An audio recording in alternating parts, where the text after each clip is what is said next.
Previously on The Devil on G-string. What? Why the long face? 兄さん最近バッキーと仲いいみたいじゃない？ We just hung out a couple times. バッキーって絶対兄さんのこと好きだよ。 Huh? As if the timing was deliberate, Usami suddenly emerged from the classroom. あれはひどいツンですよ。ええ。Ah, a fellow weeb. それにしても椿め、僧侶の分際で私の手を煩わせるなんて。もし何事もなかったら、ギュッポギュッポしてやる。Well, I guess it's a good thing that she's got a very good excuse here for, not being present. じゃあ、ギュッポギュッポと電話しよう。What's with these punks? Do they just like saying the word squeezing? I followed Gonzo in order to pay back my father's debt. Everyone who knows about that says, what an amazing child to do such a thing for his father. It's no such beautiful story. Paying back money to the Yakuza requires severe life or death tactics and bargaining. 200 million yen. This isn't some amount you can casually deposit into a bank. And the longer I wait, the more interest it will accumulate. It's only recently that I've become aware of the existence of Azai Kyosuke. My other half. Oh, wait, this is Mao, isn't it? When I, Mao, am not acting openly, Azai Kyosuke works to support me. This only strengthens my belief that this kidnapping plan will surely succeed. Wait, stocks? Not cash? 5万株だって。 Which stock? 白鳥建設だって。白鳥って白鳥さんのことかな。 That's right. Shiratori's father is the director of our school. But why Shiratori Construction? And Usami is supposed to wait in your yard this evening? 株券が用意できたらそうしろって。 Why Usami? I don't understand what this guy's thinking at all, but I can guess why you called. You want me to take care of the money. そうなんだよ。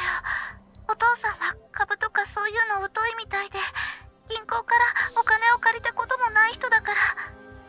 I'm sorry, but this is the only way. 土地をどうするの？ 50 million isn't a small sum. If you don't put up any collateral, you won't be able to get the loan. それって、もし私たちがお金を返せなかったら。 The land will belong to your lender. Tsubaki interrupted me. 出ていくしかないってこと？ Yes. そんな、別の方法はないのかな？ In the end, Tsubaki accepted my help. After putting the land and his son's life on opposite sides of the scale, her stubborn father finally gave in. Ever since this morning, I've been running around, gathering the money. The 50 million was received effortlessly. I talked to Gonzo beforehand, told him my plans, and the collateral was accepted without a hitch. Tsubaki's father took the borrowed 50 million and the Miwa family's entire savings and put it all in a newly opened account at the stock exchange. The certificates for the 50,000 shares will be delivered before evenings.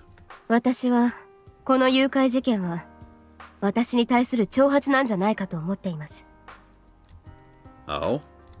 でなければ私の携帯電話に次の連絡を入れてくるという理由がわかりません。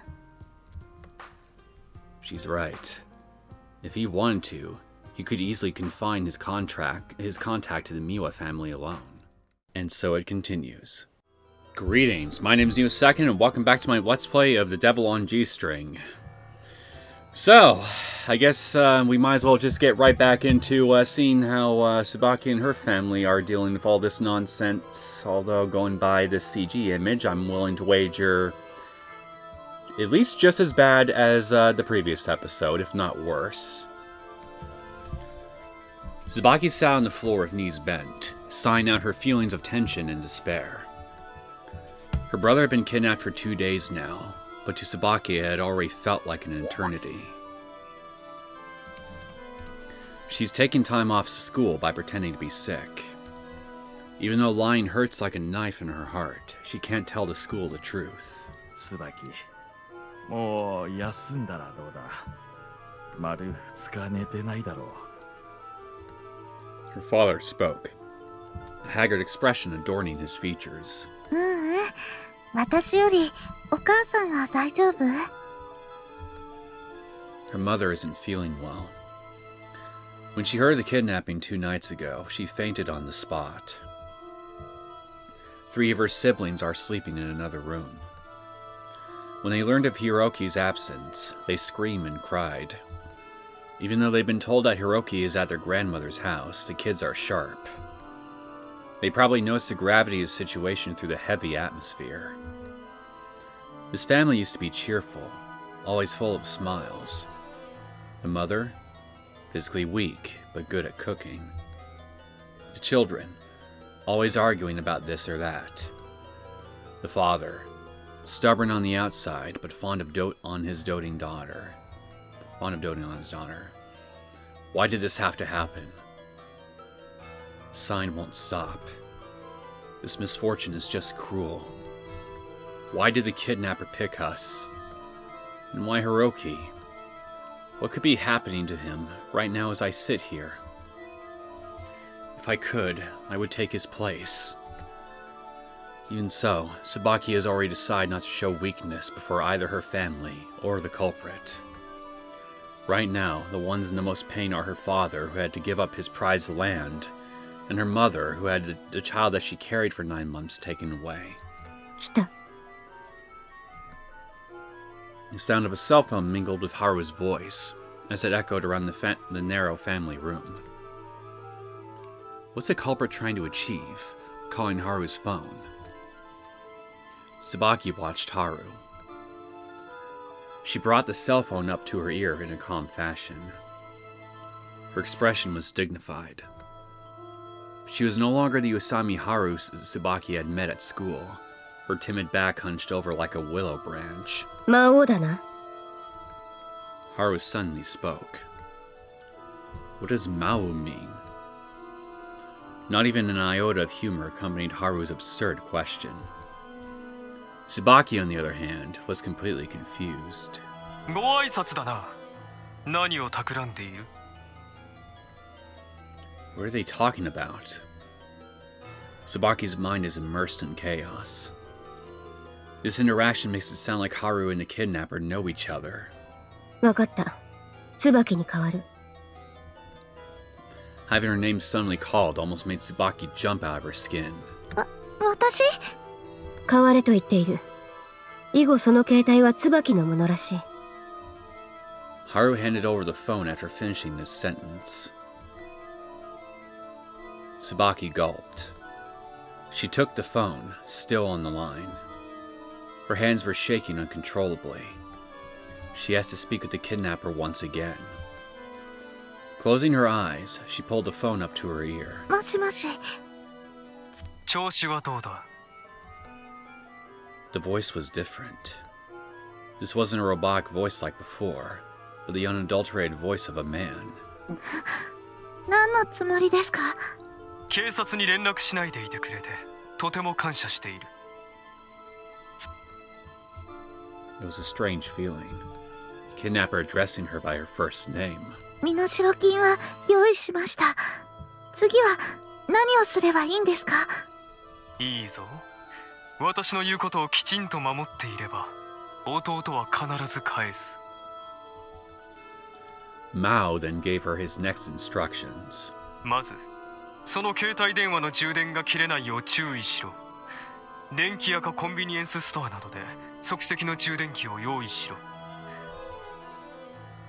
Tsubaki quickly opened her diary and wrote down the directions. セントラル街に大和屋という大きなデパートがあるのは知っているか？ Facing the sudden question, Tsubaki sank into confusion. わかると思います。デパートの3階にカバンを売っている店がある。はい。明日の午前中、そこで一番安いアタッシュケースを買え。1万円もあれば買えるはずだ。ケース。She wrote furiously, not having even a second to question the kidnapper. 無事に購入できたら、50枚の株券を封筒に詰め、ケースの中に入れて私に連絡をしろ。電話番号は今椿が手にしている携帯に入っている。After writing everything down thoroughly, Tsubaki finally got a chance to take a breath. Tsubaki thought to herself, why does he want me to do all these roundabout things? I didn't call the police, and I'll give him the ransom just like he wants. So please, just return my brother. Thoughts in her heart slipped out. お金払いますから。ちゃんと払いますから。The kidnapper interrupted her. 弟はちゃんと返す。はい。ただ、私は取引に万全を期したいだけだ。明日になってお前がいきなり警察に連絡しないという保証があるのか？しないです。She instinctively yelled a response. どうして信じてくれないんですか？逆に聞きたいのだが、どうして信じることができるんだ？しないものはしないからです。Laughter came from the other end of the line. なあ、椿よ。A voice almost like a whisper swirled around her ears. お前は面白いな。お前が無条件で他人を信じるのは勝手だが、それを私にも押し付けないでもらおうか。言っている意味がよくわかりません。大したものだ。私はお前のような人間は好きだぞ。Tsubaki was speechless. Not a single word would come out. The culprit spoke again to the befuddled Tsubaki. 父親にするか決めかねていたが、やはり受け渡しには椿を指名するとしよう。 The exchange. That means the role of bringing out the ransom tomorrow has fallen onto Tsubaki's shoulders. では明日、お前に会えるのを楽しみにしている。Just when she was about to tell him to wait, she was greeted with the steady tone of a dropped call. Extreme fatigue attacked her. Haru looked at Tsubaki's face with probing eyes. 大丈夫か？平気だよ、おはるちゃん。犯人はなんて？ Tsubaki flipped through her diary and repeated everything to Haru. Haru silently listened to Tsubaki's doddering explanation. 携帯の充電器はあるぞ。Haru passed it over as she spoke. この携帯電話はもともと犯人からもらったものなんだ。ずっと持ってたの？私にとって唯一の証拠品だからな。いつかかってきてもいいように充電は絶やさないようにしておいた。Tsubaki tilted her head and asked a question. 魔王？そう、魔王だ。魔王っていう人が犯人なの？ああ。Haru nodded. 知り合いなの？ Haru hesitated for a moment at Tsubaki's question. 知り合いというわけではないが、椿は声に聞き覚えがなかったか？え？声？犯人の声だ。Tsubaki reflected one more time. The kidnapper's baritone was full of allure, full of confidence. いや、わかんないな。どこかで聞いたことがないか？そう言われても。She rarely hears the voices of men. The only impressionable one belongs to Izai Kyosuke. When Kyosuke talks on the phone, he sometimes uses an oppressively cold tone, a tone which frightens her into a cold sweat.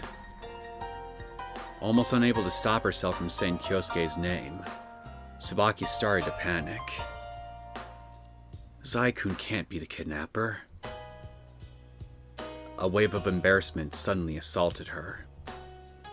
If Kyosuke hadn't helped, her family might not even have the ransom right now. And he even talked to them about the land. Kyosuke might come off like a lazy playboy, but he's actually a gentle, reliable person. As that thought sprang to Tsubaki's mind, it was accompanied by an image of Kyosuke's face, as he's passionately going off about classical music. A fire burned in her chest. まあいい。ところで、明日は私も協力させてもらいたいんだが。Tsubaki, trapped in a dream, was suddenly pulled back into reality. 犯人を捕まえる。Haru stated her resolution. Tsubaki's father, who had been silent up until now, took that as a cue to speak. 捕まえるって。The man stood up with great effort. それはお金を渡さないっていうことかい。極力渡したくはありません。Hearing this, Tsubaki became flustered. ダメだよ。ちゃんと渡さないとヒロアキが。The kidnapper promised. If they follow his orders, he'll release Hiroki. Just as Tsubaki was going to question Haru, her father held out a hand to stop her. 椿、ちょっと落ち着きなさい。だって。Haru lowered her head slightly. 驚かせてすまない、椿。私こそ取り乱して。Haru gave Tsubaki a reassuring smile. 宇佐美さんと言ったね。春でいいですよ、お父さん。捕まえるって君がかい？ええ。お金もヒロアキ君も帰ってくる。それが最高の形だと思っています。確かに犯人さえ捕まえれば全てうまくいくよ。けれど僕らは警察すら頼らないことに決めたんだ。犯人の言いなりになるということですね。Haru looked as though she disapproved of the thought. 確かに犯人は大した人物です。幼児を誘拐し、紙を送りつけてくるという残虐性と、身代金を株券で要求するという奇想天外な発想の持ち主です。What is Haru trying to say? Tsubaki wasn't able to concern herself with the criminal's personality. In her mind, simply the act of kidnapping alone made him nothing but an object of fear. そうだよ。そんな凶悪な犯罪者をどうやって捕まえるというんだい。Tsubaki's father was right. 犯人がどれほど頭の回る人物だとしても、ただ一点、姿を現さなければならない瞬間があります。The exchange, right? それは？身代金ダッシュの時です。正体不明の犯人ですが、用意した株券を椿から受け取る時には、顔を見せざるを得ないはずです。Well, for all we know, he could send one of his lackeys to pick it up. I mean, we've already established that he's got some. Indeed, the criminal has even said he wants to meet Tsubaki. She may actually end up coming face to face with him. Tsubaki's father shook his head. 宇佐美さん、前に君が言った通り、身代金を渡せばヒロアキが帰ってくるという保証はどこにもないね。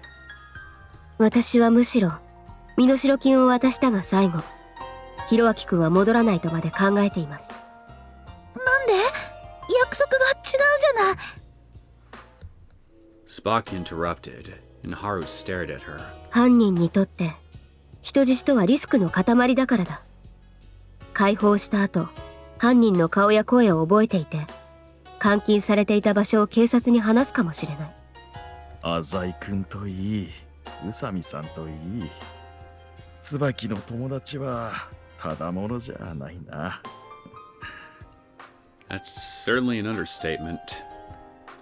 Her father smiled weakly. A ferocious battle is waging in his chest. If the police aren't called and the criminal's orders are followed, it would mean losing the land that he's protected up until now. This is the first time that Tsubaki has seen her father in so much pain. 正直どうしていいのかわからないんだ。今すぐにでも受話器を掴んで警察を頼りたい気持ちもある。ただそれをやると確実にヒロアキは帰ってこないんじゃないかという恐怖も大きい。 Understandable, given the circumstances. お察しします。椿は宇佐美さんの意見には Facing her father's inquiry, Tsubaki hesitated on her reply. A feeling similar to guilt began to sprout within her. Rather than her friend, Haru, she chose to follow the instructions of this cruel, faceless criminal. はるちゃん。Haru averted her eyes. 私に人の家庭の事情に口を挟む権利なんてない。ずけずけと勝手なことばっかり言って、本当にごめん。Tsubaki felt pricks of pain probe her chest. The girl who calls herself a hero was only proposing to the others what she felt was the best course of action. Tsubaki wanted to at least take her feelings into consideration. After much agonizing deliberation, Tsubaki finally spoke up. お父さん、ごめん。やっぱり警察は怖いよ。だって私は犯人の声を直接聞いてきたもの。He nodded deeply. でも、はるちゃんの言うことも合っているように思う。犯人を捕まえたいとも思う。椿。だから、はるちゃんには自由にしてほしいな。Tsubaki's smile was answered with Haru's. ありがとう。魔王をやっつけるのが勇者様でしょ？ Her father also gave a satisfied smile. 明日は大丈夫か、椿。お前の身も心配だ。いいよ、お父さん。ありがとう。Tsubaki's father relied on her. She realized recently that as the eldest child, she's always been the family's center. よし、じゃあ子供たちを起こしておいで。自分も一緒させてもらえると食費が浮いて大変嬉しいのですが。もちろんだよ。みんなで食べよう。すいません、厚かましくて。The night grew deeper. Even from within the dark, wintry abyss that has been thrust upon this family, a single flower finally bloomed.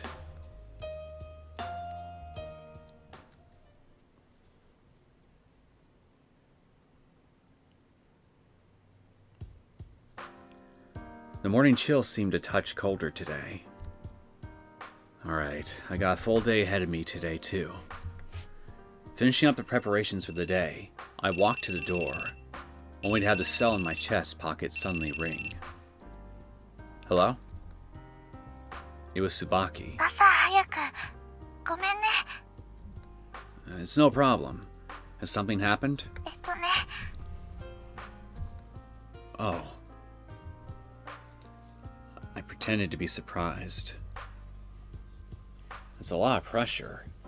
Can you do it by yourself? やるしかないよ。I sensed a steeled resolution in Tsubaki's voice. I'm sorry that I can't be with you at a time like this. 浅井くんにはたくさんお世話になってるよ。Well, I still have work to do. I'll come right over after I'm finished. Yeah. After I'm finished. ありがとう。待ってるね。I hung up and walked out the door.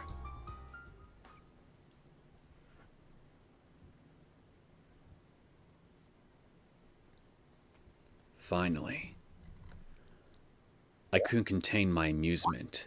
A smile tugged at my lips. Let's enjoy this little game, shall we?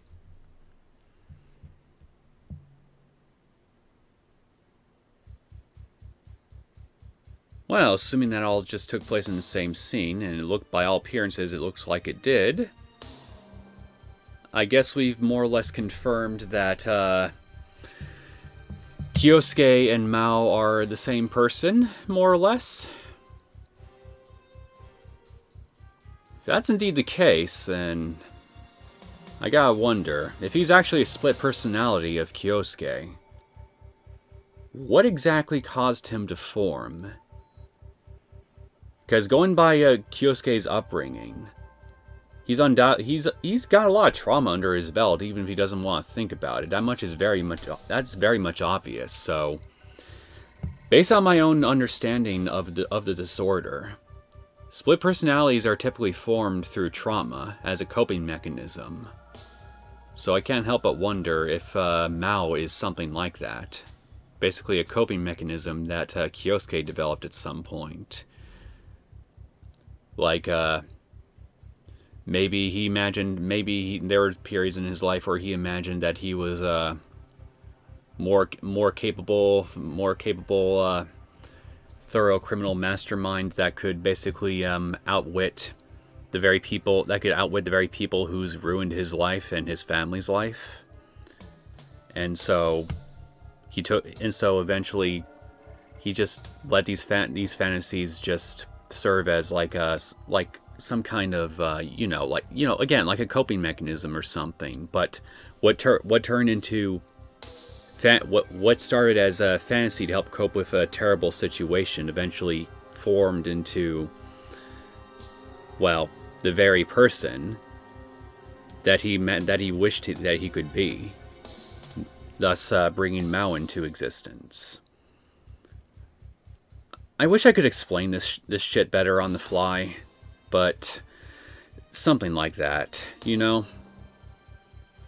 And again, I'm just spitballing here and just speculating out loud. I don't really know for sure if this is in any way accurate here to Mao's origins. And that's assuming he actually is a split personality at all. But again, going by current appearances, more and more evidence seems to just be pointing towards that particular direction. So for now, I'm just going to, at the very least, run with the assumption he's a split personality of Kyosuke, and then we'll just go from there. 9 o'clock in the morning. Haru's mind was as clear as the winter sky. よーし、椿。一丁我々の友情パワーを犯人に見せつけてやろうじゃないか。はるちゃん、元気いいね。お前こそ、ちゃんと身代金持ったか？ Tsubaki was holding the certificates in an envelope, cradling like a precious child. After waving to Tsubaki's parents, who had walked the pair to the door, the two of them left for Central Boulevard. Where did all these people come from? Even at noon on Central Boulevard, this monstrous crowd is out of the ordinary. ねえ、はるちゃん。なんだ？私たちって一緒に行動していいのかな？ Tsubaki's stride was getting heavier by the second. Haru matched her footsteps, moving in tandem. ダメだとは言われていない。In fact, Haru was under the impression that Mao was practically inviting her to participate in this incident. ただ、私は離れて行動した方がいいとも思う。Mao had likely anticipated Haru's involvement. If so, then instead of delivering the ransom with Tsubaki, it would be better to try to hide and pounce on Mao at the opportune moment. He's probably thinking that too, though. For example, the best chance of nabbing Mao might come when his attention is focused on Tsubaki during the exchange. What if he has one of his lackeys come and do the exchange, you know? We've already established that he clearly has people working for him. どうするの？ Tsubaki asked. She must still be worried about going alone. 大丈夫だ。そばにいる。そう？ただし、少し距離を置いて、椿を遠目に見守るような形を取らせてもらう。Tsubaki tilted her head dubiously. じゃあ、これから私たちはお互いに連絡を取り合えないの？そうなる。そっか。Haru put her hand on Tsubaki's shoulder. 窮地に陥っているようなら、颯爽と助けに行く。That one sentence made Tsubaki relax, if only a little bit. A hint of crimson flashed across her face, and she nodded. 最後に、一つだけ聞いておく。何でも言って。私は極力犯人を捕まえようとする。だが、万が一取り逃がしてしまった場合、身代金だけは奪われないように動くつもりだ。そうなの？ Sabaki frowned again, apprehensive once more. Sabaki must still want to follow the instructions of the kidnapper and give him the ransom. いいか、椿。たとえ犯人に逃げられても、身代金さえ手元にあれば、もう一度交渉のチャンスはつかめる。Mao will try to contact the family again in an attempt to get the ransom.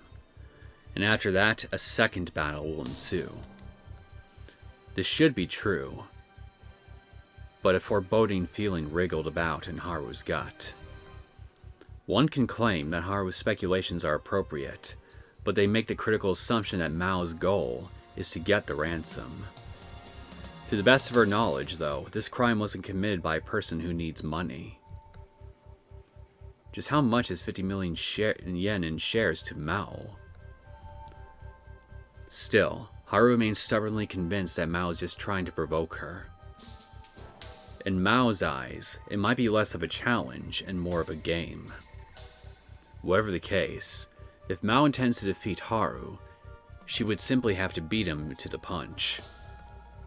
Of course, there is a chance that Mao might kill Hiroki-kun out of retaliation when he realizes his defeat. Haru couldn't tear this unsettling thought from her mind. はるちゃん、昨日も言ったけど、はるちゃんのいいようにして。ありがとう。そう言ってくれると思っていた。Sabaki stuck out her tongue. はるちゃんって不思議な人だね。なんだ急に。ドヨーンとしたり、キリッとしたり、一体どれが本当のはるちゃんなの？そう。To be looked at by another gave Haru a tingling feeling. はるちゃんって Looked into. 転校多かったんじゃない？まあ。そっか、大変だったね。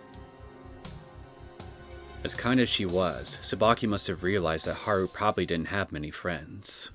おい、椿。私はよく気持ちが悪いと言われる。Her words, seeming to come out of nowhere, shocked Sabaki wide-eyed. 気持ちが悪かったら、縁を切ってもらって構わないんだぞ。Oh, nonsense. There's nothing disgusting about you. Haru thought of the past. The past where she perpetually hid her loneliness behind a lone wolf attitude and a cynical facade. However, Sabaki's response was firm. 悲しいこと言わないで。Surprised, Haru looked at Sabaki. お友達だよ、はるちゃんは。Just why would such a pure girl exist in real life? Sabaki's gaze was firm, charismatic even. Haru decided in the back of her mind to do everything in her power for Sabaki, no matter what happened. She couldn't understand the reason behind it, and Haru's confusion showed on her face. 最後に、一つだけ聞きたい。さっきも最後にって言ってなかったっけ？これが本当に最後だ。そしてかなり重要なことだ。うん。Haru fixed her gaze on Tsubaki. 椿は、浅井さんのことが好きなのか？ Sabaki obviously hadn't expected that, and she blushed red. どうなんだ？どうなんだと聞いているんだ。好きだよ。もちろん、あんなに頼りになる人いないよ。ふーん。って。So her first impression was correct. Haru's emotions grew complicated.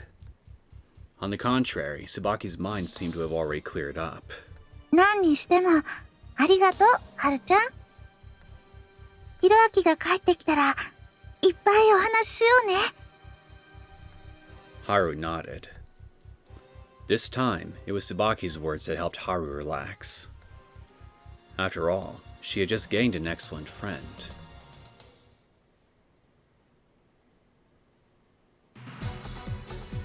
It was already 11:10. Tsubaki glanced at the clock on Central Boulevard to double-check the time. After parting with Haru, she had been on her own, following the kidnapper's instructions by herself. Almost right after the mall opened, she walked in. Per the criminal's demands, she spent 6,000 yen on a cheap attaché case. The ransom, where virtually everything the entire family owns, was already in that briefcase. Tsubaki dialed on the cell phone Haru gave her. It was strong in both battery life and signal. もしもし。 The call connected quickly. The kidnapper's captivating voice circled around her ear. 優等生だな、椿は。急いでケースを用意した。デパートの開店は11時だからな。She had no idea what he was talking about. She had no choice but to rush with her brother's life on the line. Wait a minute. That mall only opened at 11. And didn't it open at 11:10?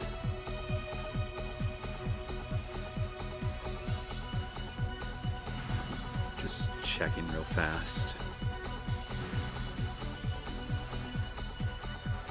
I think okay, 11:10, 11:10, 11:10. It was already 11:10. She's been on her own.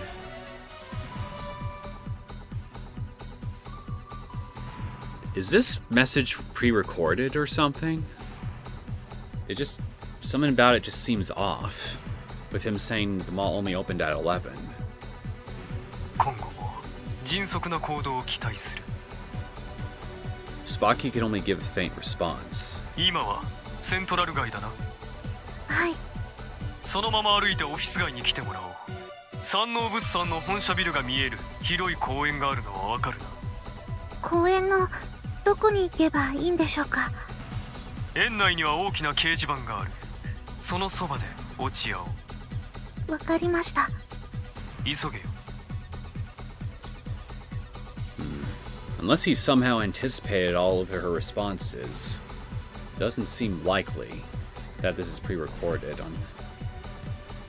The call was suddenly disconnected. Tsubaki stopped and looked around, searching for Haru. However, sweeping her gaze through the bustling sea of people, she couldn't spot that attention-grabbing hair. She should be following me right now. Maybe she's disguised as a penguin.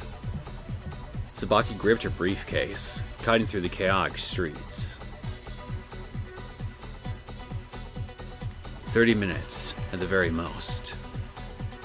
20 minutes should be enough time to reach the park from the department store on foot, even for a girl. Even though I told Tsubaki that we would meet, I have no intentions of fulfilling that promise. I need to confirm one thing before I take the ransom. Whether or not the delivery person is truly obedient to the kidnapper.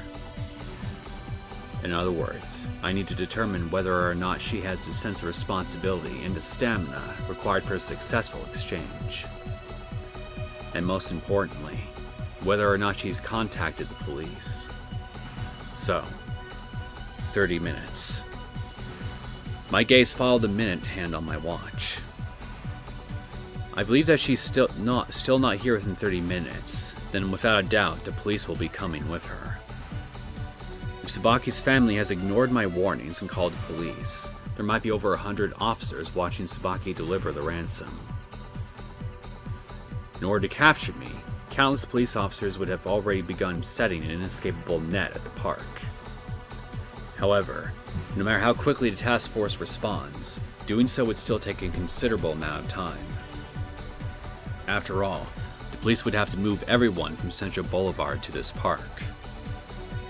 They wouldn't allow Tsubaki to proceed until he finished organizing their members. That's why I'm being so sensitive to time. Smart. If I don't spot Tsubaki within 30 minutes, I have no choice but to cancel the exchange. Visibility in the park is excellent. If there are undercover cops about, I might be able to spot them. However, I don't have the confidence to say that that I could do so with absolute certainty. For instance, if you were to ask me who stands out the most, there are two middle-aged couples, a man walking a dog, a man who looks like he's on his way to the office, and an old man helping a pregnant woman. There are simply too many suspects. Thus, the least I should do is remember the faces of everyone here. That way, if a person with a familiar face shows up as I order Tsubaki around, I can determine with high confidence that the person is with the police.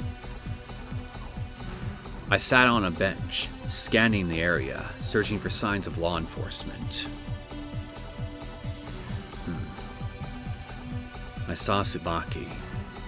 She was sprinting to the billboard with all her strength. A girl wearing casual clothes and carrying an attaché case is very conspicuous. If a person with an overactive imagination saw Tsubaki right now, they might think that she looks like she's running to deliver a ransom. I checked the time. It's been less than 15 minutes since the last contact. Well then, it's about time to issue the next order. However, I need to act on the assumption that there are already undercover police searching the park. If that is indeed the case, then I definitely can't call her immediately. The moment Tsubaki picks up, they'll be searching the park frantically for anyone talking on the phone. Before leaving, I took a second to look at Tsubaki in the distance. Even from afar, I could see she was nervous.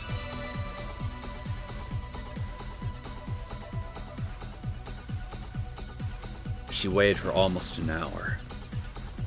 Tsubaki was nearly suffocating from the anxiety. Even though she came to the appointed place, not a single person who seemed like the kidnapper has shown up.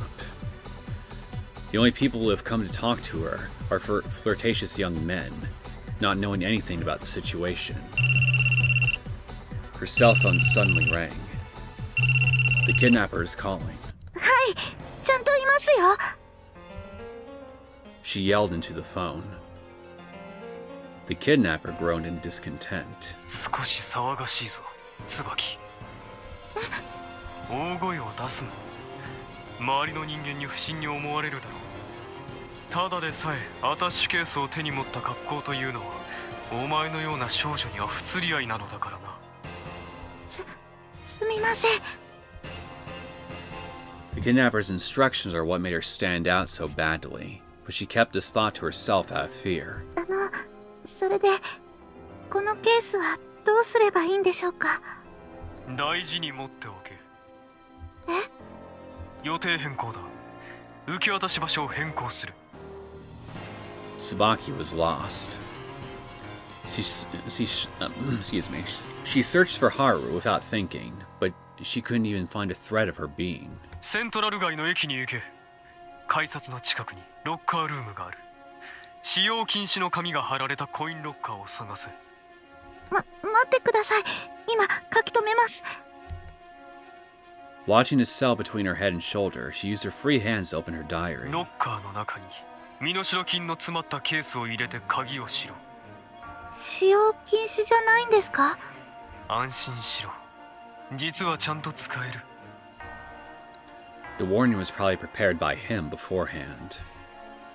Tsubaki waited for her next instructions. ロッカーの鍵をしっかりとかけたら、次にその鍵を持って電車に乗れ。行き先は終点の桜扇町だ。桜扇町。 That's the final stop of the line, in the next prefecture. From Central Boulevard, the trip will take 2 hours. Just what is he planning to have me do, calling me out that far? 向こうの駅に着いたら、改札を出たあたりで待て。また連絡をもらえるんですか？いいや、お前から連絡してこい。急げよ。わかりました。次こそ会えるんですよね。椿がいい子にしていたらな。He used a frivolous tone. He's probably just messing with her. Tsubaki's unreleased emotions are rising and crashing inside her chest, waiting to explode at the lightest touch. あなたの言うことは守ります。だから絶対に弟を返してください。Flames of anger began to swell within the girl. Yet even with Tsubaki in this state, the kidnapper spoke to her in a mocking tone. 返さなかったらどうする？許さない。 She herself was surprised at the strength and harshness in her words. An unbearable silence followed. Terror attacked her. She may have angered the kidnapper. An inappropriate provocation may bring disaster upon Hiroki. If that truly happened, how could she possibly endure the knowledge that she was responsible? The criminal spoke quietly. 決めた。私がお前を人間にしてやる。You mean the kind of human that Gonzo approves of? His words only confused her. Just as she was about to ask, the connection was cut. Into a human? Does that have some kind of philosophical meaning? As a matter of fact, it does. She's never been good at understanding hidden meanings. And besides, it's natural for her not to understand the ideas of an evildoer, of a man who kidnapped a child. She collected her feelings and walked to the station. As she was waiting for the light to change, someone spoke out to her. 椿、そのまま聞け。 Tsubaki had no idea when she had appeared, but Haru was standing by her side. She spoke to Tsubaki, keeping her eyes straight ahead rather than looking at her. お前は犯人の指示をメモに取っているな。日記に。じゃあそのページだけ破って、歩きながらそれとなく捨ててくれ。わかったよ。 The light turned green. People began to surge forward. Once she got to the other end of the crosswalk, Tsubaki looked back behind her.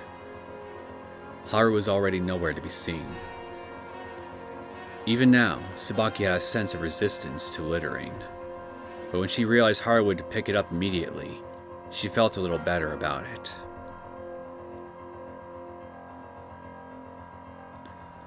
Two hours and 10 minutes had passed.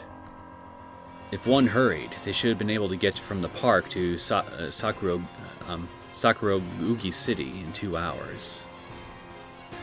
If it takes Tsubaki any longer, there's again the possibility of police involvement. I, of course, am still on Central Boulevard. After finishing all my preparations, I sat in the back seat of the car and gazed at the scenery outside. The populace ignored the cruelty of the winter's cold, and the street grew even livelier. A panicked voice came through the other end of the line. もしもし。 Are you there? はい。どこに行けばいいんですか？ I hope you didn't lose the key. ちゃんと持ってます。どうすればいいんですか？ I gave her the instruction decided upon a long time ago. Come back. え？ Ignoring Tsubaki, who was in an utterly morbid state, I continued. Come back and retrieve the briefcase from the locker. どうしてですか？ There's no reason for me to explain. だって何のためにこんな遠くまで。 To get the ransom, of course.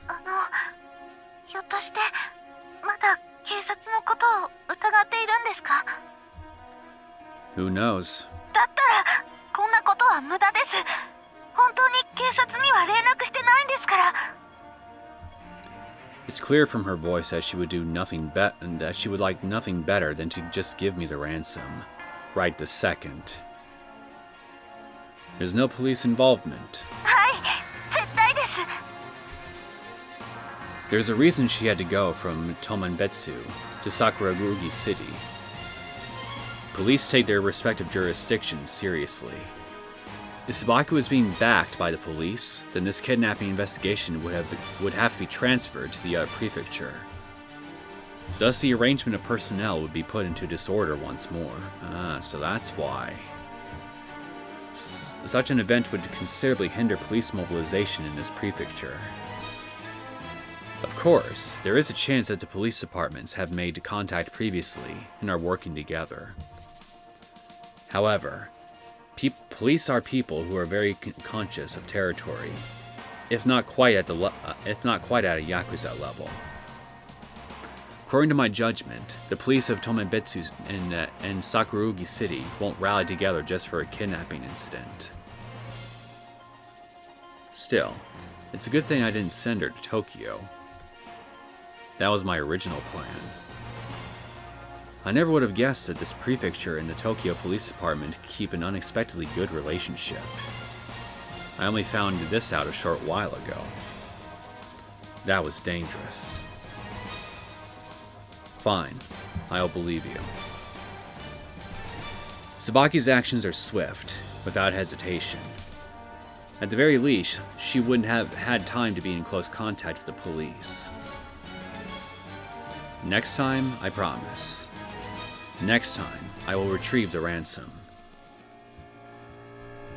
I was finally confident that I had done enough to preclude the police's involvement and continue on with this battle. ケースをロッカーから出した後、どこに持っていけばいいんですか? Take the subway to the residential area in the Southern District. はい。I'm going to give you the address you need to go to. Is it the Shiratori residence by any chance? Tsubaki confirmed the address after I told her the details. A white car will be parked there. Its door will be unlocked. Take the ransom and sit in the back seat. それでどうするんですか? Wait for me to arrive. Are you uneasy? Does the thought of being in a cramped car alone with me frighten you? I laughed coldly. 何を考えているんですか? I was hoping to go for a ride. I'm really looking forward to it. Why am I getting a bad feeling from this? I hung up and commanded the driver to go.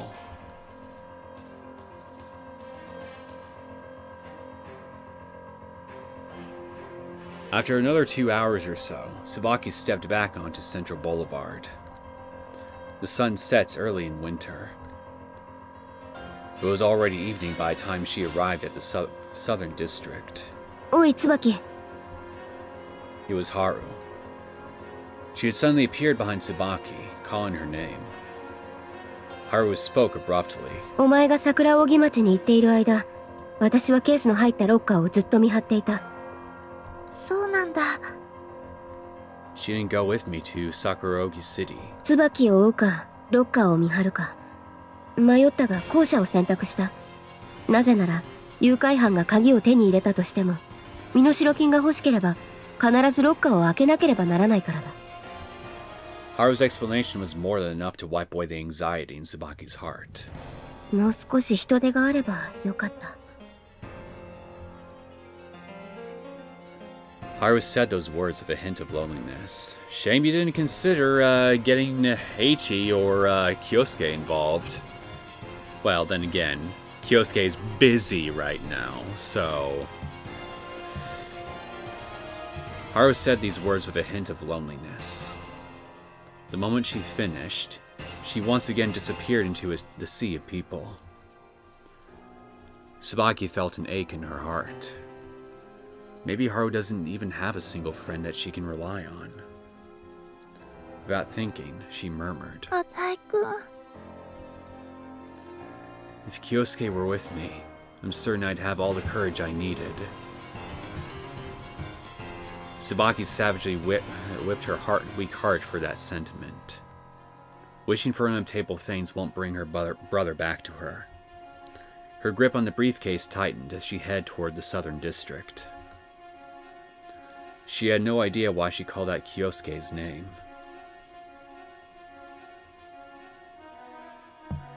Tsubaki has pretty much never been there before, and the Southern District is, as a whole, a very quiet residential area. The setting sun had dyed the newly built western houses, and the metal fences surrounding them a bloody red. Tsubaki checked the address again as she searched for her destination. あった。she saw the car. It was your everyday white sedan. Tsubaki didn't know what the kidnapper's car would be like. Thankfully, there was only one white car at the designated place. Sit in the back seat. Her heartbeat grew violent. She had never dreamed she'd be going on a ride with the kidnapper. He might even hold her captive. Nevertheless, in the end, she still wanted her brother to be released. And for Hiroki, sacrificing herself would be an easy price to pay. Tsubaki walked closer to the car, trembling as she rounded the bumper. Hesitantly, she forced herself to peer through the window. There was no one inside. She decisively reached for the door handle. Tsubaki slid into the back seat. She put the briefcase containing the ransom on her knee, letting a deep breath flow from her lips to calm herself. Silence reigned. The car was almost completely devoid of sound. Small beads of sweat soaked through her palm. The only noise that reached her ears was her own heartbeat. The silence only made her wait more torturous. She was being tortured by anxiety. The moment she closed her eyes, Hiroki's face floated before her. Where is he right now? Is he eating well? I just want to hurry up and see him. Hearing the ring of her cell, Tsubaki instinctively opened her eyes. She retrieved the cell from her pocket in a panic. 車の中の居心地はどうだ? It was the kidnapper. せっかくのドライブなのに安い車で申し訳ないな. She didn't understand him. What do you mean by rare occasion? What does it matter how much the car costs?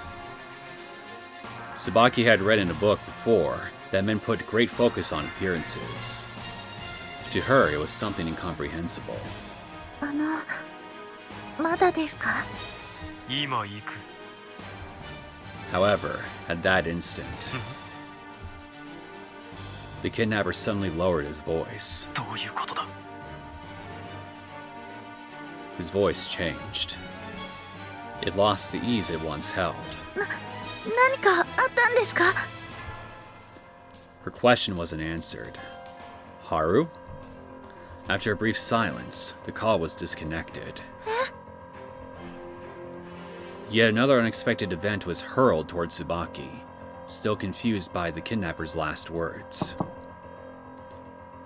For a second, I thought that was a sound that actually occurred in real life. It spooked me for a sec. Someone rapped on the car window.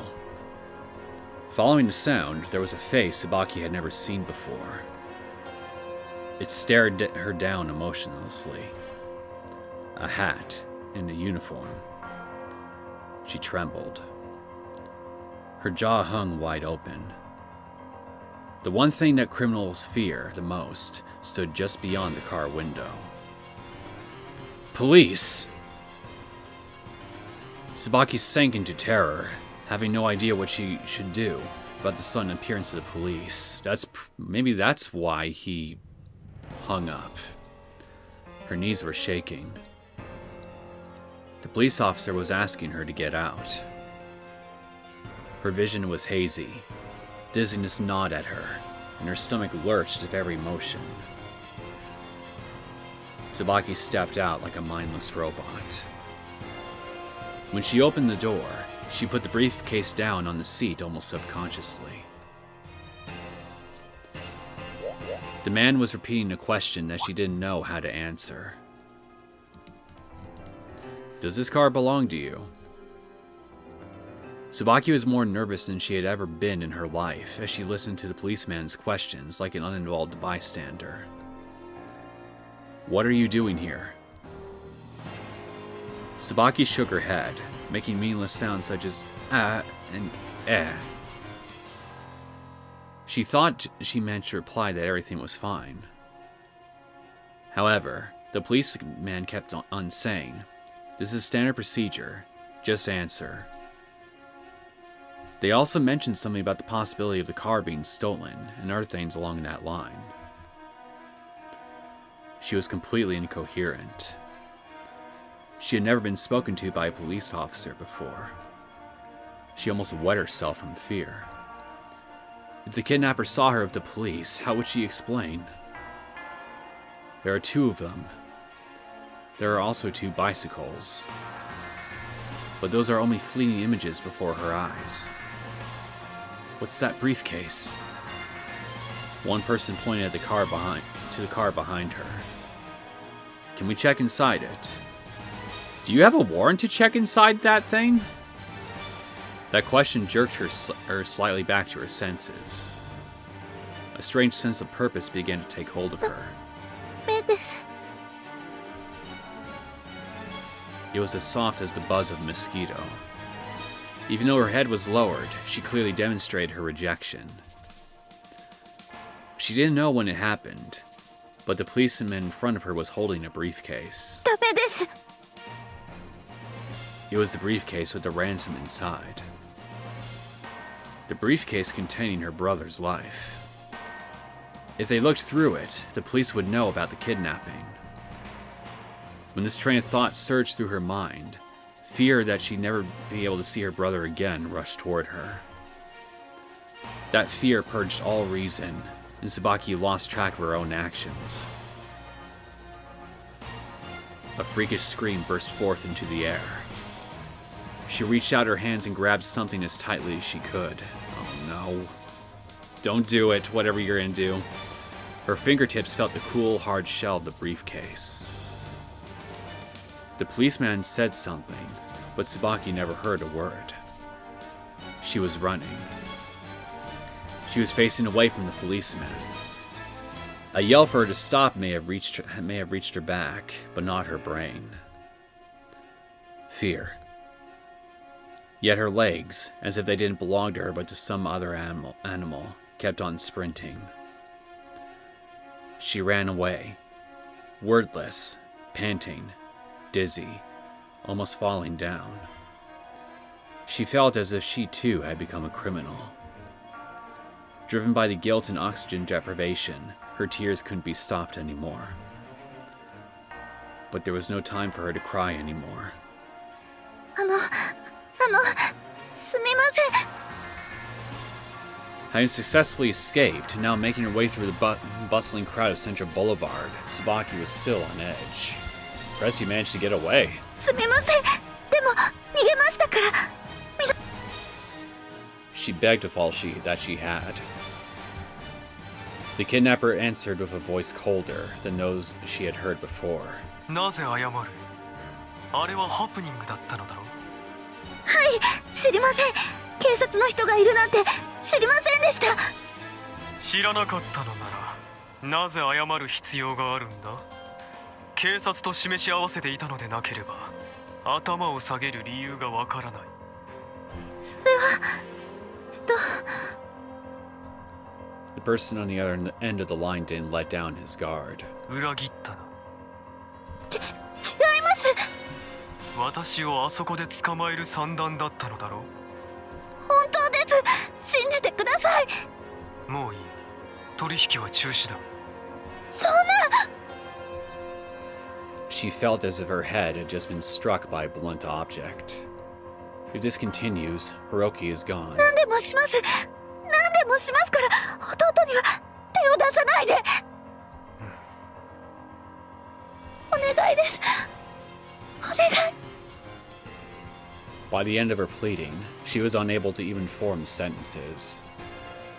Her eyes were filled with tears. そんなに弟が大事か？もちろんです。なぜだ？焦って。At that, the kidnapper laughed coldly. そうか、家族だからか。そうだな。家族は大切にしなくてはな。Well, you would know, wouldn't you? I mean, aren't you trying to get revenge for what happened to your father?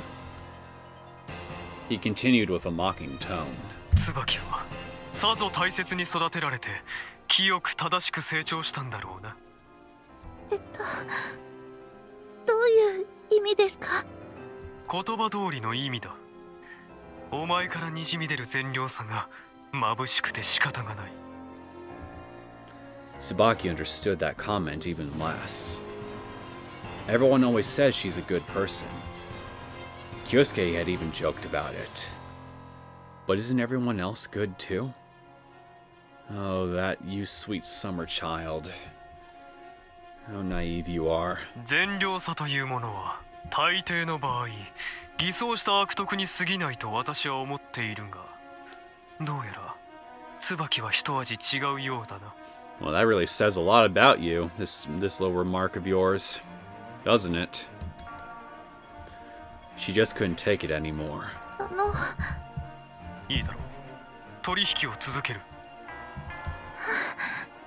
ありがとうございます。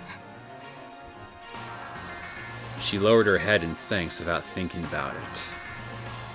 Even in this outrageous situation, she still showed her gratitude to the criminal. もう少し慎重にやらせてもらうとしよう。今後はたとえ警察が絡んでいても身代金を受け取れる手順を踏ませてもらう。 Tsubaki was beginning to think that the kidnapper is still human after all. As long as she just asks him with sincerity, he'll understand. He might even have a good reason for kidnapping Hiroki. For the first time, Tsubaki found herself interested in the kidnapper's thoughts and feelings. So interested, in fact, that she completely missed the point when she had stopped asking questions. The point when she became completely obedient. The sun has set. The young winter wind carries a chill. I lean on a railing, continuing my conversation with Tsubaki. After that exchange, I had Tsubaki go to the Western District and a nearby city, there and back. The forms of transportation include walking, cable car, taxi, and other methods. As promised, everything was done with utmost care. The area in the Southern District is already in an uproar over Tsubaki. A girl holding an attaché case is always very conspicuous. With someone that suspicious, there's always the possibility that an upstanding citizen might report her. And one can't say that police won't connect a suspicious person with a kidnapping. Still, it would be practically impossible for the police both to become certain that the suspicious person is Tsubaki, and to find out that she's the victim of a kidnapping all within a single day. I will retrieve the ransom today. I have left no evidence behind. That white car was stolen anyway. Its disposal has already been prepared. It'll be no more than a piece of scrap metal in a factory in our prefecture by morning. If one was worried about the police finding some trace evidence from the car, then his time would be better spent worrying about the possibility of a catastrophic eruption of Mount Fuji happening at exactly noon tomorrow. Almost everything is prepared. The only thing left is Osami. She seemed to have been trailing Tsubaki, only keeping her distance. Even though I had been watching for Osami as I kept track of Tsubaki, I couldn't find her at all. That freakish hair is completely unfit for following people, but that may be where the blind spot is.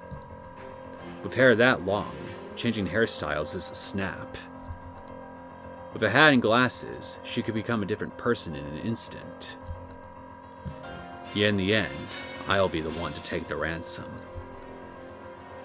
In the meantime, I'll have them run around and waste their strength. Another headache attacked me, but this time, I must endure it. I can't surrender to the headache right now. A depression was fiercely burning inside me, igniting my will to fight. I won't let you interfere. Neither you, Azai, nor Usami.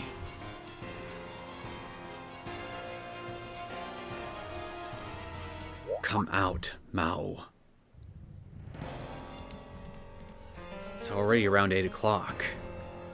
Haru had been running here and there all across the city since before noon. Now, after nightfall, she has returned to the park in the Eastern District. Haru hid herself in the grass, not making a single sound for fear of being heard over the silence of her surroundings. This park is a place where people come to relax during the day, but at night, only an eerie quiet remains. She wondered how Tsubaki was holding up after all this walking. Before coming to the park, Tsubaki had been told to lock the briefcase in the locker again. Taking only the key, she came to a garbage can in the park. Haru didn't even glance at the locker this time around and chose to follow Tsubaki instead. If someone wanted to get the ransom, they must get closer to the locker, and to open the locker, they would need the key. And there's even someone watching the locker. Haru had run into Kyosuke on Central Boulevard. After she explained things, Kyosuke was more than happy to help. Even though he said he was helping his father, he had a surprising amount of free time. Yeah, I'm sure Kyosuke was exactly who you ran into. Tsubaki's cell phone rang. Haru concentrated on the noises around her. It would be bad if she showed her face now. She could only follow the situation through sound. はい、わかりました。 Tsubaki's exhaustion made itself apparent in her voice. It's understandable. She's been in a state of heightened anxiety all day. She had almost fainted when the police had shown up. 鍵をゴミ箱に捨てればいいんですね。 She didn't know whether or not Tsubaki was doing it on purpose, but Tsubaki had repeated the kidnapper's instructions. わかりました。すぐ行きます。 As Tsubaki finished the conversation, Haru heard the sound of a cell phone closing. Footsteps followed. As the footfalls grew quieter, it seemed that Tsubaki had left the area. Haru remained still, curling her body into a ball. If she just stayed there, Mao would definitely come to retrieve the key. No, that's wrong. Was she exhausted as well? There's no way Mao would show up. After all, Tsubaki still had the key. She had been listening closely all the while, but she didn't hear the sound of Tsubaki dropping anything into the garbage can. Tsubaki said, so I should just throw the key in the garbage can. However, that was most likely something she just said by chance. If Tsubaki were repeating Mao's instructions intentionally, then she could have supplemented herself through other actions to further detail the situation. She could even have thrown the key in with excessive noise, or made sure to speak out and confirm that she did so after throwing it in. What's more, if Tsubaki were really repeating his instructions for Haru's sake, then the last thing she said, "I'm on my way," would be too vague for Haru to determine just where she would be going. Mao and Tsubaki's conversation was probably something along these lines. So I should just throw the key in the garbage can? No, wait. Go to Central Boulevard instead. I understand. I'm on my way. Tsubaki had grown even more afraid of Mao after her encounter with the police. She's probably so anxious that her heart is about to explode. In a situation like this one, it's easy to imagine that she wouldn't have the energy to concern herself with what Haru was up to. That was a moment that decided everything. Simply interpreting the sentence incorrectly could have caused her to retire before this ordeal came to a conclusion. それにしても、いつになったら現れるんだ。 Even as she spoke, Haru felt that the time of battle rumbling toward her with impatient force. How many places had she been dragged to now? She's forgotten just how many times she had changed locations. Continuously in a state of extreme tension, Tsubaki is puffing with every word. 頑張るな椿。 The kidnapper was on the phone. もう9時になるか。そろそろ弟たちを寝かしつける時間じゃないか。次はどこに？ Tsubaki asked, breathing hard. お金は必ず渡しますから、弟を返してください。そればかりだな。ひろあきが帰ってくればそれでいいんです。だが本当にいいのか？身代金を渡したりしていいのか？ What are you saying at this point? Tsubaki already lacks the strength to think things through. その金は家族の全財産ではないのか？はい。金を失えば弟は帰ってくるかもしれんが、お前たちは路頭に迷うことになるのではないか？それでもいいのか？弟の命には変えられませんから。The criminal sighed, impressed. 命は金に変えられないというが、果たして本当にそうなのかな？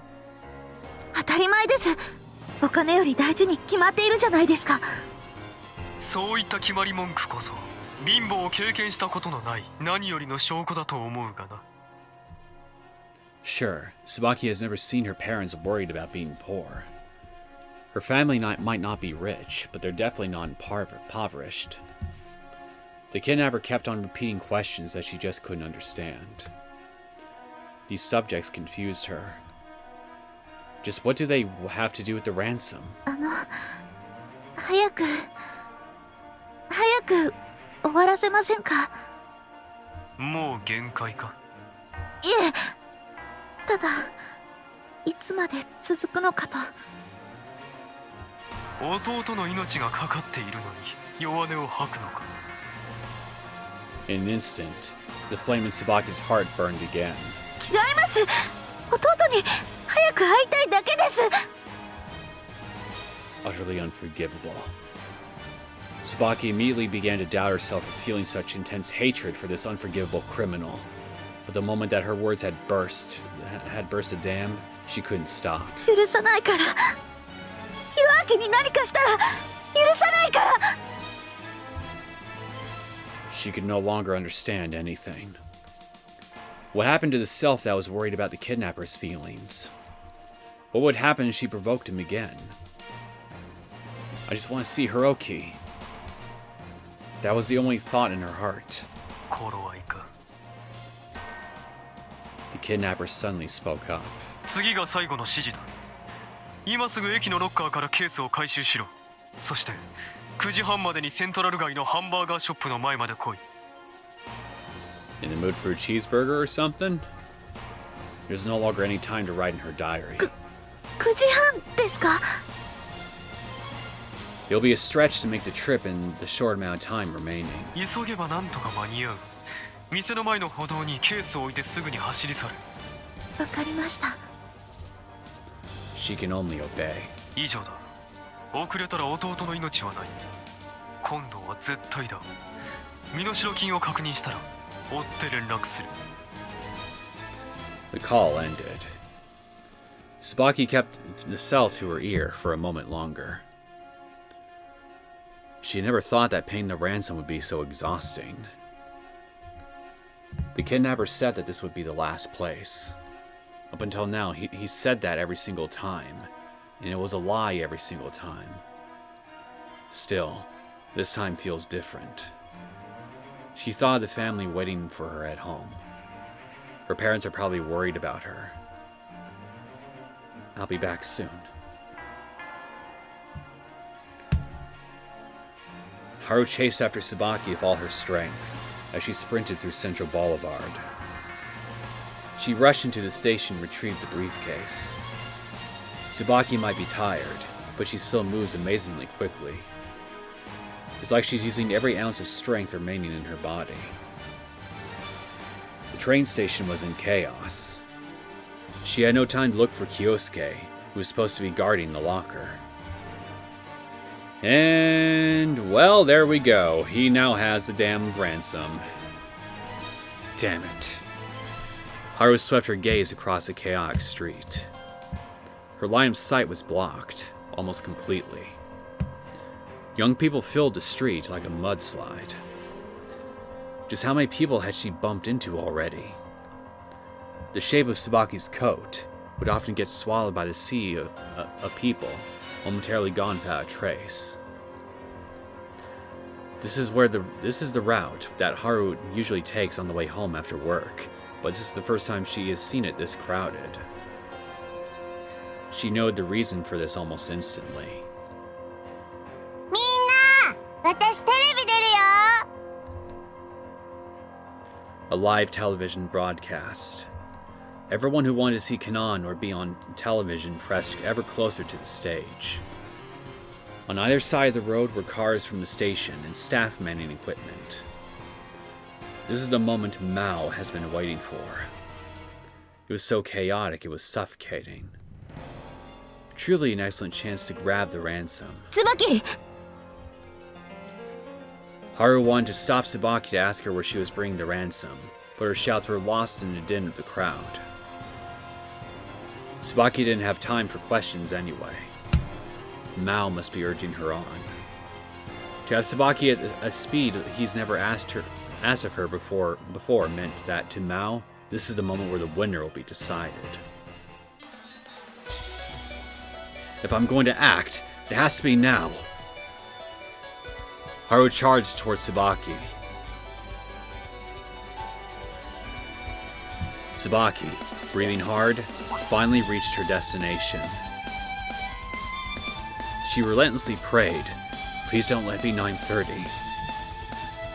The girl pushes through the sea of people, surging straight forward, knocking into the crowd. People yell and curse at her. She causes a lot of people trouble. However, she can't spare the time to apologize anymore. She was in a hurry. She even fell down, dropping the briefcase onto the ground. That briefcase, more important than a life. She held it tightly as she crossed the deluge of people with blinding speed. Tsubaki stopped. She looked around casually. It should be okay to just drop it here, right? It wouldn't be picked up by someone who wasn't involved in this, would it? The kidnapper said to put down the briefcase and run. At that moment, an unbelievably bright voice shot through the crowd from nearby amplifiers. 全国の皆さん、9時半ですよ。 Tsubaki was speechless, unable to believe her ears. Why is Kanon? It was way beyond her comprehension. Still, she heard it clearly. It's 9:30. If I don't drop the briefcase and run, Hiroki is dead. Now. At the exact moment Tsubaki set the attached case to the ground, I went into action. I walked through the crowd, closing in on the briefcase quickly. I gripped the briefcase tightly. It's been less than 5 seconds since it left its previous owner. Everyone's eyes are focused on the radiant entrance of the famous figure skater, Azai Kanan. This confusion is what I wanted. I've been waiting all day to coordinate my retrieval of the ransom with this broadcast. This chaos is what I wanted. Even if the police were right behind me, I have confidence that I could escape. That would be true for one reason alone. I am simply too familiar with this city. I've considered many escape routes. Usami is simply a girl. What can she do? ケースを持った男を捕まえてください。 A shout from behind me penetrated the din of the spectacle. It was Usami. It seems that she's been closely following Tsubaki. She caught a glimpse of me. Anyway, Usami. Just how many people do you think are carrying briefcases in this bustle of people so close to the business district? As I expected, no one paid any attention to me. ひったくりです。shouting is useless now. I straightened up, walking casually. If there was a thief, they'd be running for their life. No one would think I was a kidnapper. No, something's wrong. Along with a shiver down my spine, the stage speakers sent a sound to me. あれあれ、なんか騒ぎが起こってますよ。 The broadcast could pose trouble. If I face the cameras, there's a chance I'll be on film. If my face surfaces during a piddly little game like this, it may affect future plans. I want to run right now, but doing so would be like announcing to everyone that I'm a thief. I crossed paths with someone and took the opportunity to peek behind me. I caught a glimpse of Usami's long hair through the crowd. For just an instant, Haru saw the figure of a man holding a briefcase. That was Mao. She continued to push forward while trying her hardest to break through the mass of people. Next time she saw Mao, Haru ran straight into someone's arms. After a word of apology, she escaped through his side. With anxiety urging her on, she continued searching for Mao. There! Through the wall of men, women, and children, Haru could only get a glimpse of the briefcase. She surged forward with all her might in order to break through the barricade of people. The distance between them didn't decrease. Haru held out her hand in the crowded tide of passerby. Just a bit farther, she thought. Just a bit farther, and I'll catch you, Mao! I passed the most chaotic part of the crowd. Did I successfully lose Usami? It's dangerous to turn my head around. There's a chance that my face will be seen. Usami might be able to reach me any second now.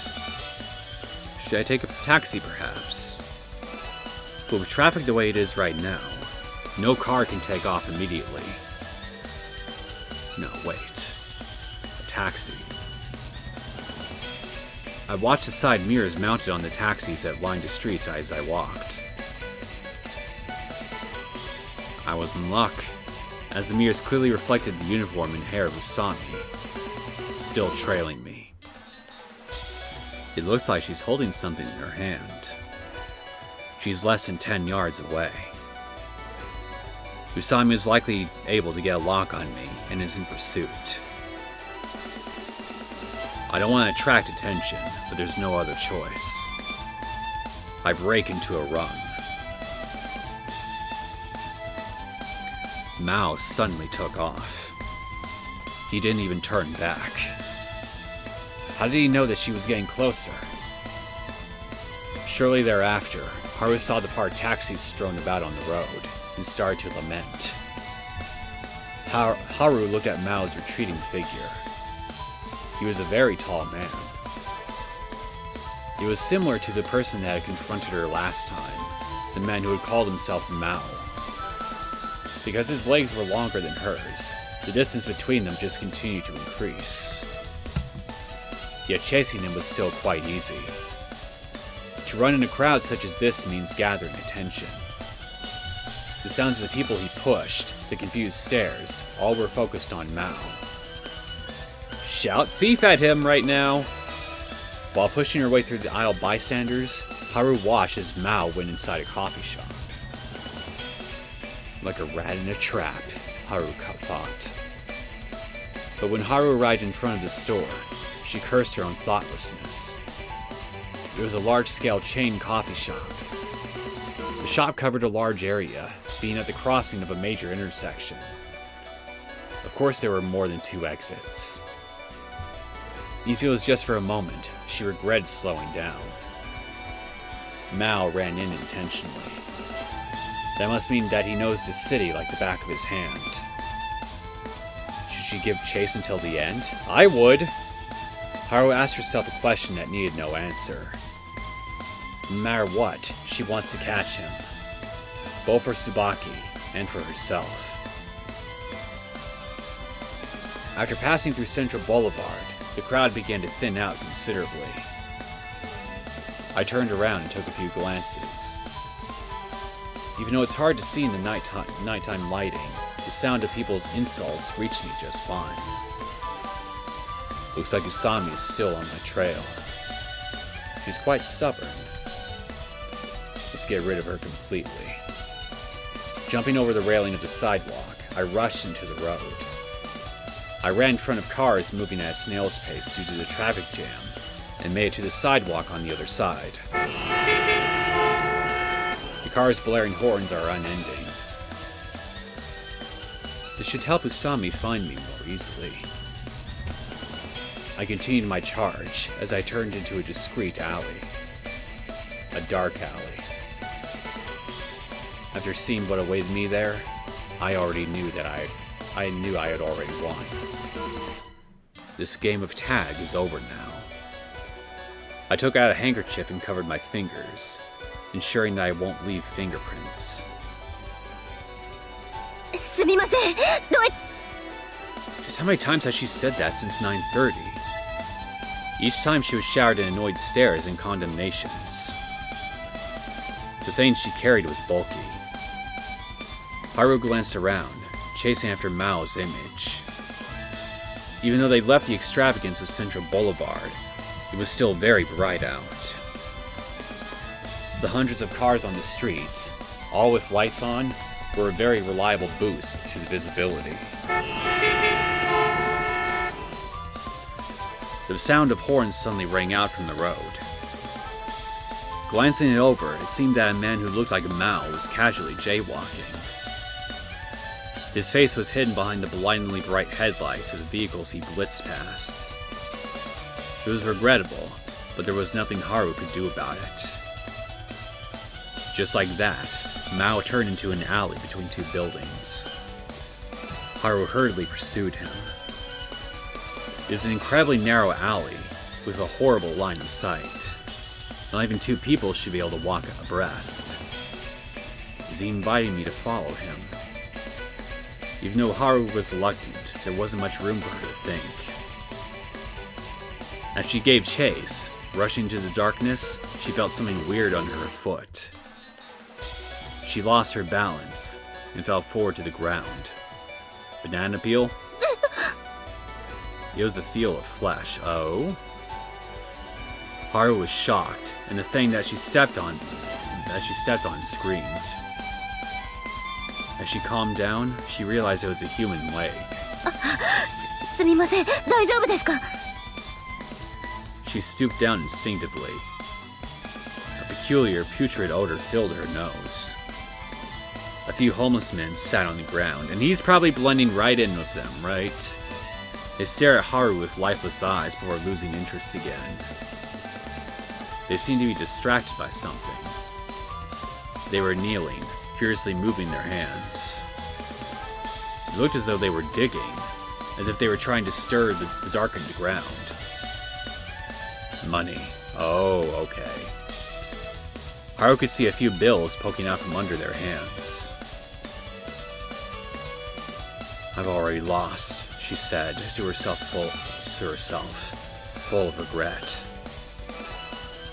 She lifted her head and glanced down at the other end of the alley. Mao, the enigma whom Haru had her sights nailed to, was now nowhere to be seen. 椿。 A murmur escaped her lips before a wave of exhaustion overcame her. The day-long battle had finally come to an end.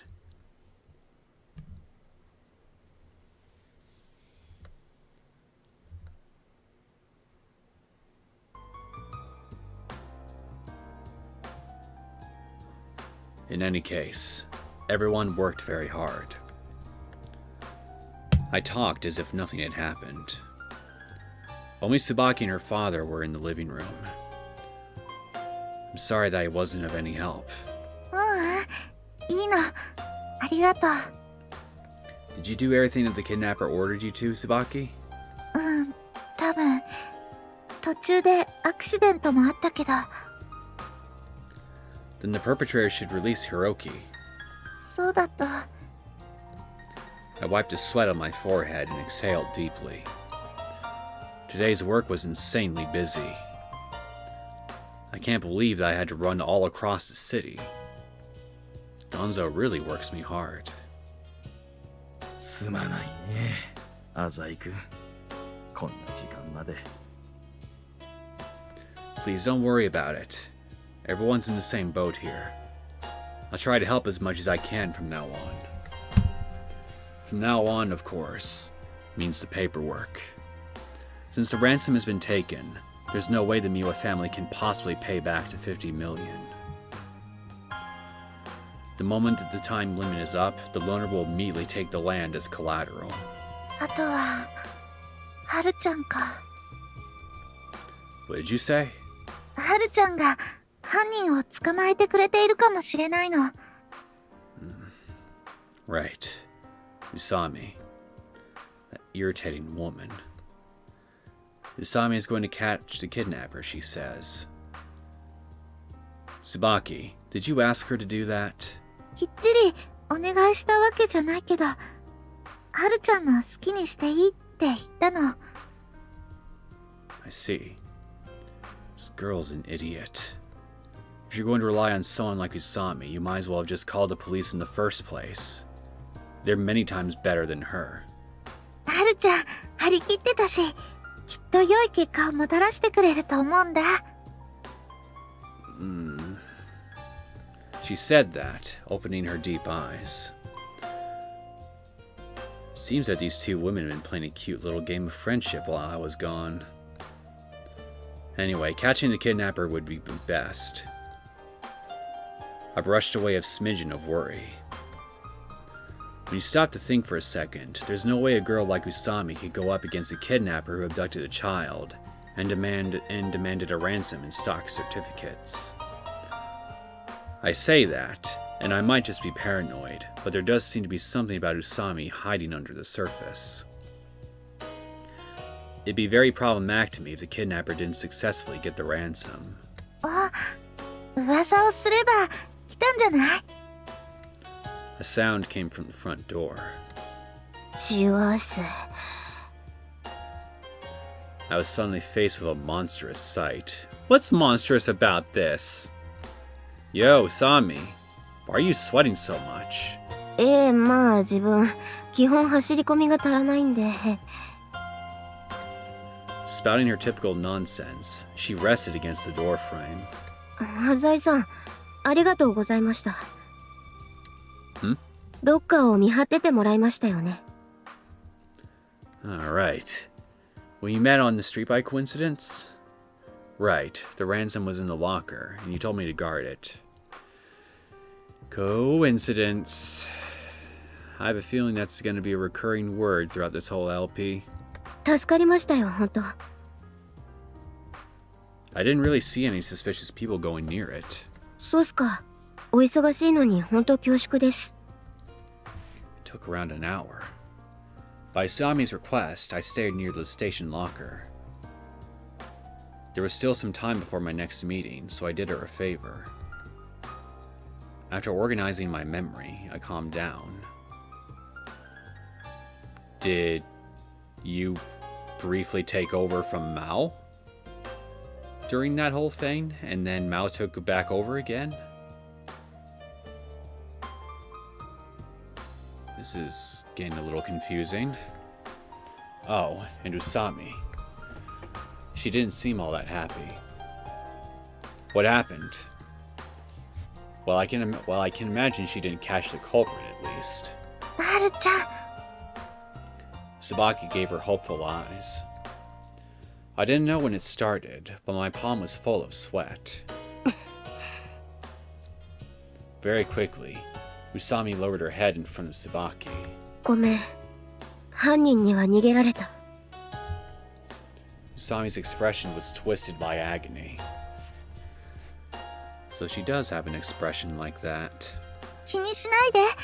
はるちゃんがそばにいてくれてるって思うだけで、いや、あんまりそんな余裕なかったけど、とにかく心強かったよ。ごめん。I also put on my most cheerful tone. Now come on, don't beat yourself up over it. We did what the kidnapper wanted us to do. We didn't contact the police either. After he gets the ransom, he'll definitely be satisfied and release Hiroki-kun. And that, Usami suddenly spoke up. それはないです。What? え？ Are you saying that Hiroki-kun isn't going to come back? はい。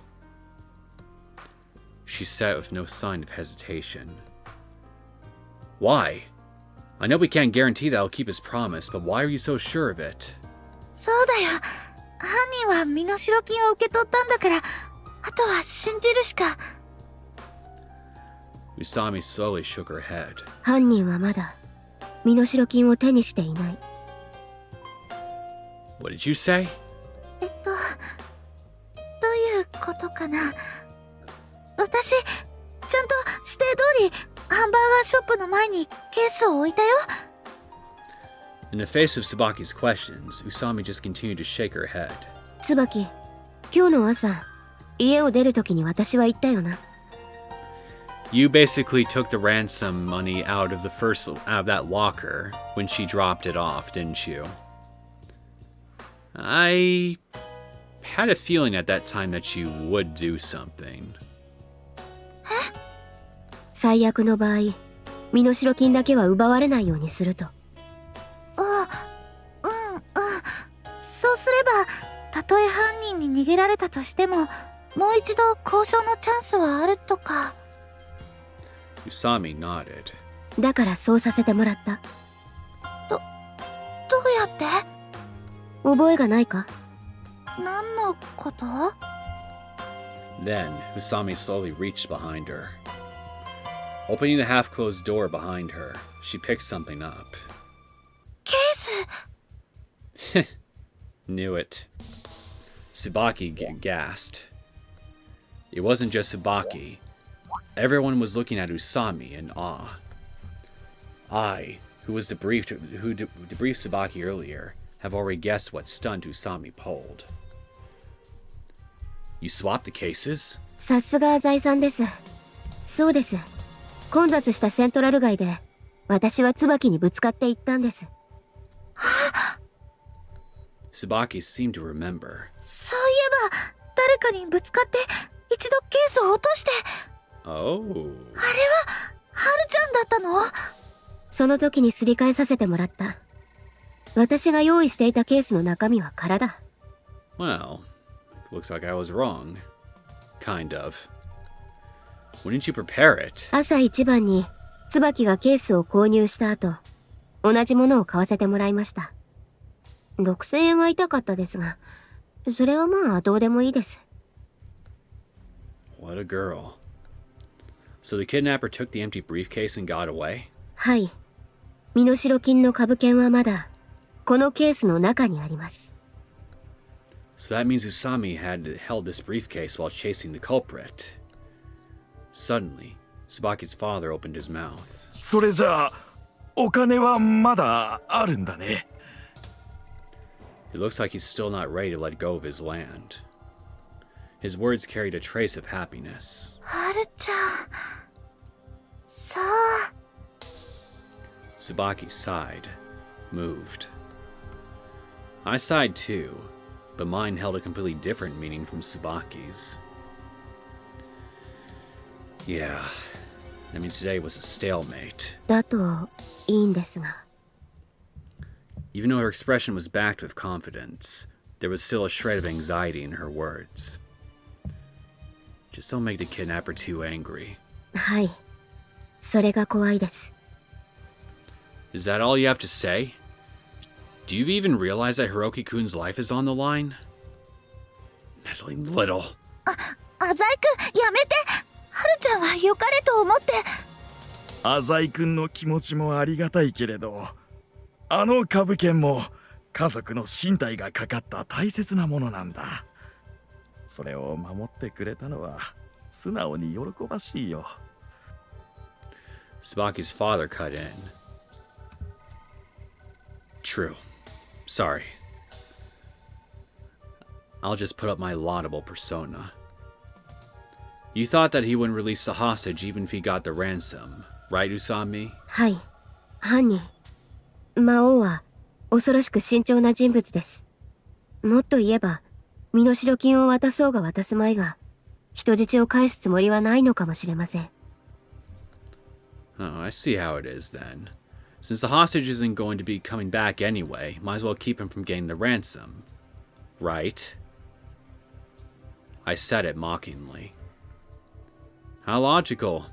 You, Usami, are a woman so truly logical that it's frightening. Sounds like you're projecting a little bit. Usami was silent. 宇佐美さん、警察を頼らなかった時点で責任は全て僕が持つつもりだよ。そうだよ。たとえ警察の人がいても、犯人は捕まえられなかったかもしれないんだから。I don't like watching scenes like this. じゃあ、とりあえず株券を渡してもらおうか。Tsubaki's father asked Usami for his family's savings. Usami said that she understood and opened the case. Unimaginable. どういうことだ? And let me guess. Mao pulled a switcheroo on you too, right? Her eyes widened. Usami's face was bleached white in an instant. In contrast, a shout of victory welled up in my chest. As if there was a demon barring his fangs inside me, mocking Usami. ない。A shocked Usami, an Usami who had been turned to stone, murmured. ない。Her face was adorned with an expression of defeat. 株券が、身代金が消えている。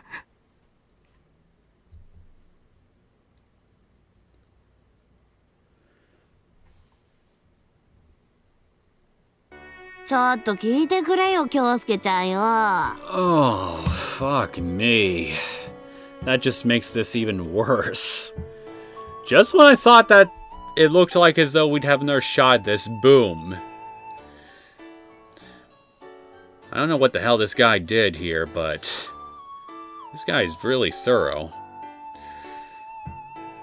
I mean, sucks for us, but I mean, I gotta say, I really gotta admire all the steps this guy took here to ensure that everything would work out for him. This guy's definitely no dumbass. But that still leaves us, the losers, and I'm feeling quite bitter about that. Anyway, I don't really feel like talking to you right now, Ichi, so what I'm gonna do is I'm gonna cut this video off here, and we can deal with the repercussions of this whole affair in the next episode. I hope you guys enjoyed this latest episode of The Devil on G-String. If you did and you want to see more content from me, feel free to subscribe to my channel. I will see you all next time. Take care.